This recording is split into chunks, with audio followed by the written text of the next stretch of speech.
Hello अस्सलाम वालेकुम guys. तो आज मैं एक मास्क बनाऊंगी खुश्क जिल्द के लिए। इंशाल्लाह ये बहुत ही काम करेगा।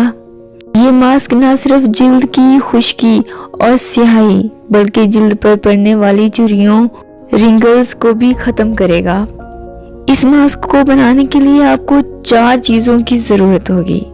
अर्के गुलाब 1 खाने का चम्मच, अंडे 4 अदद, रोगन बादाम 1 चाय का चम्मच, फटकरी हस्बे ज़रूरत। 4 अंडों को लेकर उनकी सफ़ेदी अलहदा कर लें। फिर उस सफ़ेदी को किसी बर्तन में डाल के बाकी अज्जा अर्के गुलाब, फटकरी और रोगन बादाम डालकर हल्की आंच पर इतना पकाएं कि ये लेस की तरह हो जाए। चेहरे और हाथों की जिल्द का मसाज करें और सुबह उठ के नीम गर्म पानी से जिल्द धो लें।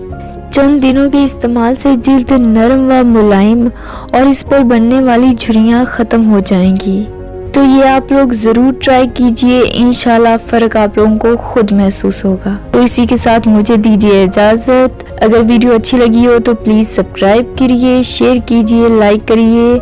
मेरा न्यू चैनल है तो मुझे आपके सपोर्ट की बहुत ज़्यादा ज़रूरत है। So thank you. अल्लाह हाफिज़।